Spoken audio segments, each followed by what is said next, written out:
What if I told you that calcium is not the real reason millions of older adults in the United States develop osteoporosis? For decades, we've been told to drink our milk and take our supplements, yet bone fractures in the US are actually on the rise. It turns out that focusing only on calcium is like delivering a massive pile of bricks to a construction site, but forgetting to hire any builders. Today, current research is revealing that osteoporosis isn't just a simple calcium deficiency, it is a complex breakdown in how your body communicates, moves, coordinates its immune system, and even digests food. By the end of this video, you'll understand why that extra calcium might not be reaching your bones at all. And more importantly, you'll learn what medical experts and researchers now say really matters for staying strong, mobile, and independent as you age. But before we get to the solution, we have to talk about the traffic cop problem. Most people think that if they swallow enough calcium, it just magically knows where to go. However, as the researchers at BenchChem explain in their technical guides on nutrient synergy, our bodies actually use a sophisticated GPS system for minerals. This system relies on a partnership between vitamin D3 and vitamin K2. Think of vitamin D3 as the usher that brings calcium into your bloodstream from your gut. But once it's in your blood, that calcium can easily get lost. Without a specific signal, it can end up in your arteries, causing stiffness and heart issues, instead of in your bones where it belongs. This is where vitamin K2 comes in, and it's a detail most people never hear from their doctor. Vitamin K2 activates a special protein called osteocalcin, which literally grabs the calcium from your blood and locks it into your bone matrix. Clinical trials cited by these experts show that when you take these two together, you see a significant increase in bone mineral density compared to taking calcium alone. It's a game-changing discovery, but here's where things become even more surprising. Your bones are actually listening to your stomach.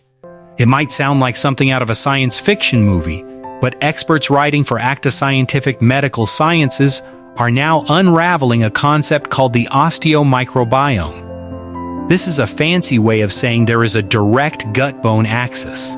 Your gut does far more than just digest your dinner. It is a massive control center that communicates constantly with your immune and endocrine systems. When your gut bacteria are out of balance, a state scientists call dysbiosis, it can trigger chronic, low-grade inflammation throughout your entire body. This inflammation sends out signals that act like a stop sign for your bone-building cells. Researchers have identified that when the gut lining becomes leaky, harmful components like lipopolysaccharides can slip into your bloodstream and travel straight to your bones, where they accelerate bone loss. This means that a healthy gut might be just as important as a healthy diet for preventing fractures. Specifically, the research highlights certain beneficial bacteria, like the lactobacillus family, that can help block these inflammatory signals and support your bone density. In fact, a recent meta-analysis found that probiotic supplementation led to measurable improvements in spinal bone density. But even if your gut is healthy, there is a silent thief that might be hiding in your medicine cabinet, and it could be undoing all your hard work.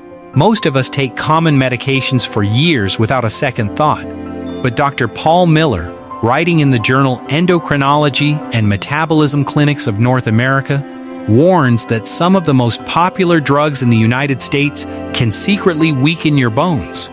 For example, millions of adults over 50 use proton pump inhibitors or PPIs to manage acid reflux. While they are great for heartburn, long-term use has been associated with an increased risk of hip fractures. The reason is simple. Your stomach needs acid to break down minerals like calcium so your body can actually use them. If you're on these medications for years, your body might not be absorbing the bricks it needs to keep your skeleton strong. And it isn't just acid blockers. Research suggests that poorly managed type 2 diabetes and even some common blood thinners can interfere with bone quality.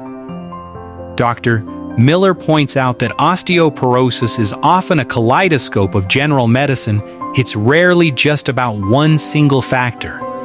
But if you think the answer is just more walking, you might be making the biggest mistake of all. We have all been told that walking is the gold standard for healthy aging, and while it's great for your heart, when it comes to bones, walking might not be enough to move the needle. A comprehensive review published in the International Journal of Sports and Exercise Medicine looked at several clinical trials, including the famous LIFTMOR and MEDX-OP studies. These researchers found that to actually trigger bone growth, the skeleton needs what they call mechanical strain. Essentially, you have to give your bones a reason to get stronger. The studies showed that high-intensity resistance and impact training lifting weights and activities that create a bit of a thump for the bone were far more effective than low-intensity programs. One of the most valuable discoveries in the LIFTMOR trial was that older adults with low bone mass who performed these high-intensity exercises twice a week saw significant improvements in the thickness of their bone shell at the femoral neck. Most importantly, despite what you might expect, they didn't see an increase in injuries. It turns out our bones are a lot like our muscles, they only adapt when they are challenged. However, as impressive as exercise is, there is a specific moment when medical intervention becomes the only safe path forward, and the way we use those medications is changing faster than you might think. For many postmenopausal women, the drop in estrogen acts like an accelerator for bone loss. In these cases, the Endocrine Society's clinical practice guidelines emphasize that pharmacological therapies are often necessary because the benefits of preventing a fracture far outweigh the risks of the medication. The guidelines recommend initial treatments like bisphosphonates, common drugs like alendronate or zoledronic acid. But here is the part that often confuses patients. These drugs aren't necessarily meant to be taken forever. The Endocrine Society recommends that your doctor reassess your fracture risk after 3 to 5 years. For many patients, this leads to what's called a bisphosphonate holiday, because these drugs actually stay inside your bone tissue for a long time. You can often take a break for up to 5 years while still keeping the protective benefits. This holiday helps minimize the risk of rare side effects while keeping your skeleton safe. But there is one specific medication where you must never ever take a holiday on your own. That medication is called denosumab. Unlike bisphosphonates, denosumab does not stay in your bones once you stop taking it. The Endocrine Society's experts warn that the effects of this drug reverse almost immediately if a dose is missed or delayed.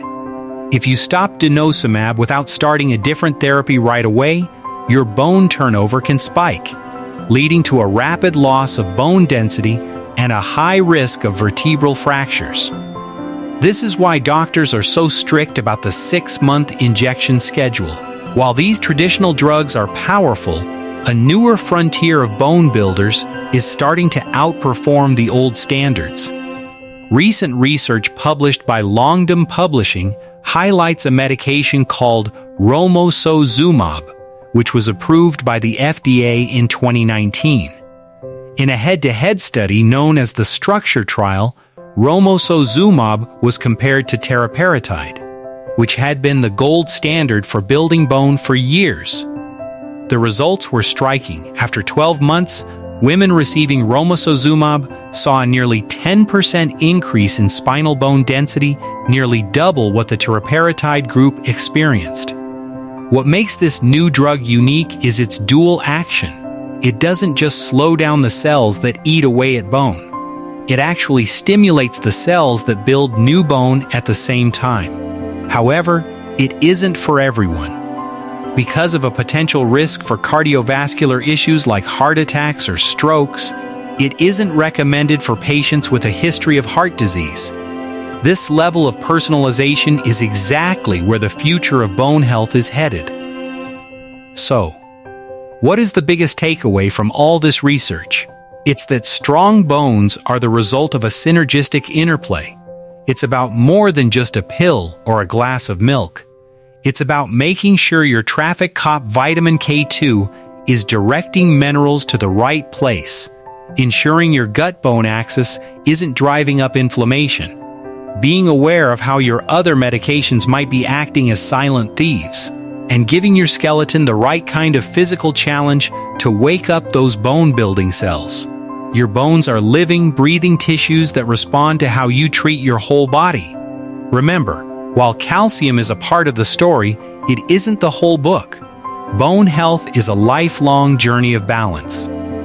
If you found this evidence-based look at the hidden causes of osteoporosis helpful, please consider subscribing. We are dedicated to bringing you the latest science designed specifically for adults over 50 who want to stay strong and mobile. Always talk to your healthcare provider about how these clinical guidelines apply to your unique health profile, and remember, keep moving, because your bones are always listening. If you found this video helpful, please give it a thumbs up, subscribe to the channel, and turn on notifications so you never miss our latest research-backed health tips for adults over 50. And if you know someone who could benefit from this information, share this video with them. Thanks for watching, and we'll see you in the next video. Stay healthy and take care.